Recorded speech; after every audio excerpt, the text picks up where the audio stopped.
तो दोस्तों हमारे छेनू यानी रविश कुमार जी जो पूरे दिन मुंह में करेला ठूस कर और नीम कोटेड यूरिया अपने दांतों पर परत चढ़ाकर नरेंद्र मोदी को कोसते रहते हैं, उनके मुंह में फिर से इतना मोटा करेला आ गया है बजट के बाद में। जी हां, मध्यम वर्ग, किसानों और जो डिफेंस के लिए हुआ है उसके बारे में उन्होंने कुछ कहा है। तो चलिए उनके मुंह से इस मोटे करेले को निकालते हैं और उनके मुंह में कुछ मक्खन मिश्री डालने का प्रोग्राम चलाते हैं। बने रहिए हमारे साथ, देखते रहिए आज की ताजा खबर।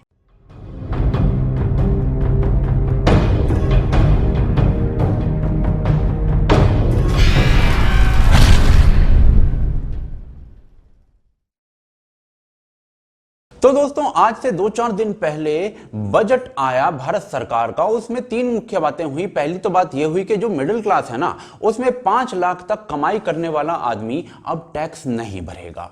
दूसरी बात यह हुई कि जो छोटा किसान है, जो 2 हेक्टेयर से कम भूमि रखता है, उसको 6,000 रुपए साल के दिए जाएंगे सरकार के द्वारा। और तीसरी चीज ये रही कि जो रक्षा बजट है, जी हां डिफेंस बजट है, वो 3 लाख करोड़ को क्रॉस कर गया इस बार, और सबसे बड़ा रक्षा बजट इस बार आया है। तो ये 3 बातें खास रही, लेकिन हमारे छेनू रविश कुमार जी इसके अंदर भी कमियां ढूंढ लाए हैं। तो सबसे पहले सुनवाते हैं, हम मध्यम वर्ग से शुरू करते हैं और सबसे पहले सुनवाते हैं कि रविश कुमार जी ने मध्यम वर्ग के लिए क्या कहा है कि इस बजट में क्या कमी है। रिटर्न फाइल भरनी पड़ेगी, यानी फॉर्म भी नहीं भरना पड़ेगा। अभी तक सरकार बताती रही कि टैक्स देने वाले और रिटर्न फॉर्म भरने वालों की संख्या बढ़ रही है। रिटर्न भरने वालों की संख्या 3.79 करोड़ से बढ़कर 6.85 करोड़ हो गई है। इसमें से 3 करोड़ आयकर दाताओं को 2020-21 के बजट में से माइनस कर दिया जाएगा।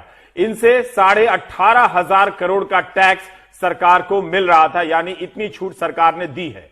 एक तरह से अब आयकर देने वालों की संख्या करीब 4 करोड़ रह जाती है, उससे थोड़ी कम। इतनी कोशिशों के बाद, इतनी सख्ती, टेक्नोलॉजी वगैरह वगैरह के बाद 7 करोड़ आयकर दाता मिले थे, फॉर्म सबको मिला के। तो दोस्तों सुना आपने, रविश कुमार जी बेसिकली कह रहे हैं कि मिडिल क्लास जो है ना, उसका टैक्स माफ हो गया। ये मिडिल क्लास कौन है? जिनकी आय जो है साल की वो 5 लाख या उससे कम है। ये करीब करीब 3 करोड़ के करीब लोग हैं और 74% ऑफ द मिडिल क्लास इसमें आ जाता है। तो रविश कुमार जी बेसिकली कह रहे हैं कि इनका टैक्स माफ कर दिया है। वो आगे कहते हैं कि सरकार ने जो नंबर ऑफ टैक्स पेयर्स है उसकी संख्या बढ़ाई है। वो 3.79 करोड़ थी पहले और अब वो हो गई है 6.85 करोड़। ये सरकार ने टेक्नोलॉजी का यूज करते हुए बढ़ाई। ये सरकार ने डिमोनेटाइजेशन और इस प्रकार के और जो चीजें थी उनका यूज करते हुए पिछले 4 सालों में बढ़ाई है। ऐसा बेसिकली वो कह रहे हैं।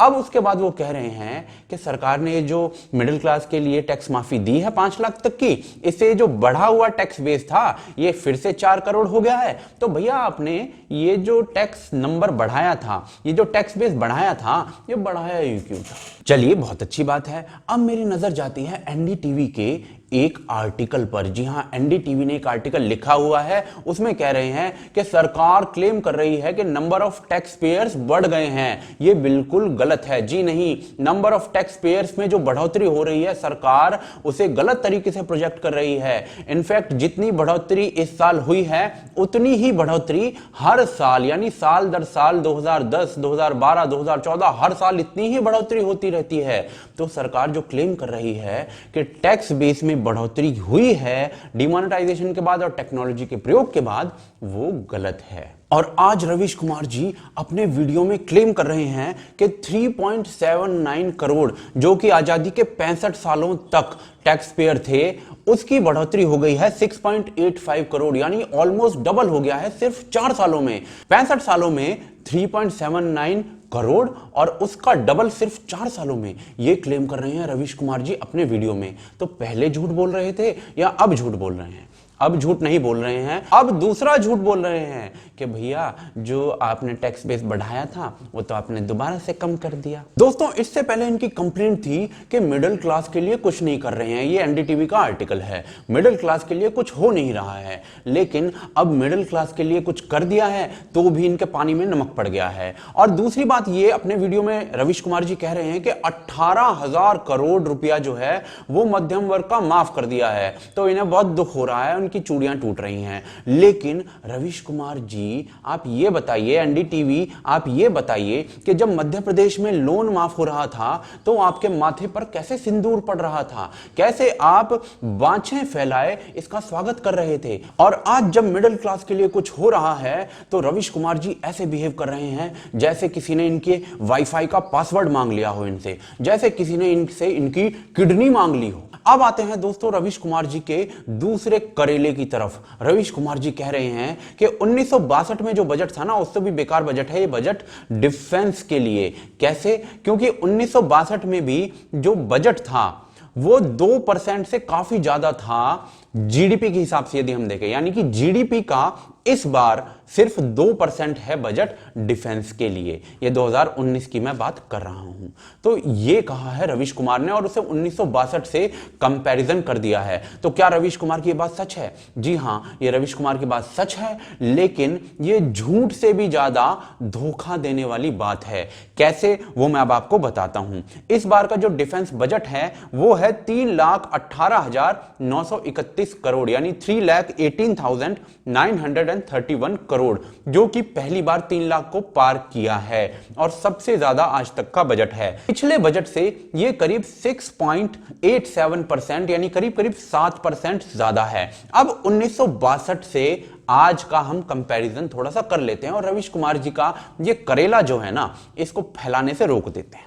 1962 में भारत की जो जीडीपी थी वो करीब थी 41.5 बिलियन डॉलर और आज भारत की जीडीपी कितनी है? 2.84 ट्रिलियन डॉलर, यानी भारत की जो जीडीपी है ना वो कितने गुना बढ़ चुकी है। अब क्या होता है, जब हम बहुत छोटी इकोनॉमी होते हैं ना तो हमारा क्या होता है कि हमारा जो सुरक्षा होता है ना वो एक दायित्व होता है, उसके लिए हमें एक बजट निर्धारित करना होता है। तो हम छोटी इकोनॉमी थे और हमें अपनी सुरक्षा भी चाहिए थी। पाकिस्तान, चीन से वॉर उस टाइम ऑलमोस्ट चली रही थी, 1962 की ये लोग बात कर रहे हैं। तो हमें अपनी सुरक्षा भी चाहिए और हमारा बजट भी छोटा है। तो जो सुरक्षा के लिए पैसा था वो बजट का एक अच्छा खासा परसेंटेज था। अब आपको एक लिस्ट दिखाई दे रही होगी, इस लिस्ट के अनुसार आप देख सकते हैं कि जो ओमान है, ओमान एक छोटी इकोनॉमी है और 12% उसका जो जीडीपी का है वो डिफेंस के लिए दिया गया है। अब नीचे जाएंगे ना इस लिस्ट में तो आपको पता चलेगा कि जो इकोनॉमी का साइज है वो बढ़ता जा रहा है देशों के अनुसार। तो आप देख सकते हैं कि जो साइज ऑफ द इकोनॉमी है वो बढ़ता जा रहा है जैसे हम इस लिस्ट में नीचे जा रहे हैं। ये 100% एक्यूरेट नहीं है, लेकिन फिर भी मोटे मोटे तौर पर आप इसको देख सकते हो कि साइज ऑफ द इकोनॉमी वो बढ़ता जा रहा है और जो साथ में परसेंटेज लिखी है ना वो घटती जा रही है। यानी कि जैसे जैसे आपका साइज ऑफ द इकोनॉमी बढ़ता जाएगा वैसे वैसे आपका डिफेंस का जो बजट है, जो परसेंटेज ऑफ द जीडीपी है वो घटता जाएगा। अब दोस्तों इसका कारण क्या होता है? जैसे जैसे आपका साइज ऑफ द इकोनॉमी बढ़ता जाता है, जैसे जैसे आपकी जीडीपी बढ़ती जाती है, तो आप क्या करते हो कि जो बढ़ी हुई जीडीपी है ना उसको एजुकेशन में लगाने की कोशिश करते हो, उसको हेल्थ में लगाने की कोशिश करते हो, उसको एम्प्लॉयमेंट में लगाने की कोशिश करते हो, उसको अन्य चीजों में जो जरूरत की ज्यादा है उनमें लगाने की कोशिश करते हो। डिफेंस जो है, अब क्या होता है कि वॉर जो है वो कभी कभी होती है, तो पिछले साल जो आपने बम बना लिए, पिछले साल जो आपने फाइटर प्लेन ले लिए, वो इस साल भी थोड़ी लोगे। अब क्या है कि आपको वो जो बम है वो रोटी के बीच में रख के थोड़ी खाना है। तो कहीं ना कहीं जो बजट है वो एक साइजेबल अमाउंट रहता है, उसमें कोई शक नहीं है, लेकिन आप दूसरी चीजों पर ज्यादा खर्चने लग जाते हो जैसे जैसे आपकी इकोनॉमी बढ़ती है। अब दोस्तों आपको स्क्रीन पर एक लिस्ट दिख रही होगी, ये बड़ी इकोनॉमीज हैं सारी, ऑलमोस्ट सारी जो हैं वो बड़ी बड़ी इकोनॉमीज हैं। इनका आप साइड में परसेंटेज देख सकते हैं, ये डिफेंस का परसेंटेज है टोटल जीडीपी का। तो आप इसमें देख सकते हैं, इक्का दुक्का को छोड़ दें तो मैक्सिमम जो है वो 2 से 3% या 2 से भी नीचे जा रही हैं। तो इसका क्या मतलब मतलब होता है कि जैसे जैसे आपका इकोनॉमी का साइज बढ़ता है, डिफेंस का जो परसेंटेज है ना, जो टोटल जीडीपी का, वो कम होता जाता है। तो आपका अगर जो डिफेंस का बजट है वो 2% ऑफ द जीडीपी है तो इट इज गुड। ये पूरी दुनिया में मान्य है, पूरी दुनिया इसी ढर्रे पर चल रही है। लेकिन हमारे जो रवीश कुमार जी छेनू भैया है ना, उनके करेलों का हम क्या करें। अब हमने कोशिश की है कि उनके मुंह में थोड़ी सी मक्खन मिश्री डाल दें, लेकिन हमारे छेनू भैया जो है ना, वो इसे स्वीकार करेंगे या नहीं हमें नहीं पता। लेकिन आपसे हम जरूर अपेक्षा करते हैं कि आप हमारे इस वीडियो को स्वीकार करेंगे। हम थोड़ी सी देवानंद की स्टाइल में आपके सामने आ गए हैं, लेकिन हम इस वीडियो के माध्यम से चाहते हैं कि आप पूरे भारत में इस वीडियो को फैला दें और पूरे देश को बताएं कि किस प्रकार से धोखा दिया जा रहा है ऐसे पत्रकारों के द्वारा पूरे देश को। आप इस वीडियो को फैलाएं, ज्यादा से ज्यादा लोगों तक पहुंचाएं और शेयर करें इस वीडियो को। साथ ही साथ हमारे चैनल को सब्सक्राइब कर लें और बेल आइकॉन को दबा लें। उस पर बैठ जाएं, लेट जाएं, उस पर घुसा मारें, उस पर कुछ भी करें, लेकिन वो आइकॉन दब जाना चाहिए। आप हमें patreon.com पर सपोर्ट कर सकते हैं, जिसका कि एड्रेस आपको स्क्रीन पर दिख रहा होगा। आप हमें सपोर्ट जरूर करिए, आपका सपोर्ट वांछनीय है, क्योंकि आपके सपोर्ट के माध्यम से ही हम थोड़ा सा खड़ा हो पाते हैं। आपका सपोर्ट वांछनीय, आप हमें सपोर्ट जरूर करिए। साथ ही साथ आप हमें ट्विटर, फेसबुक, टेलीग्राम, इंस्टाग्राम सारी जगहों पर फॉलो जरूर कर लीजिए, क्योंकि कुछ मुद्दे हम वहीं पर उठाते हैं। आप देख रहे हैं आज की ताजा खबर।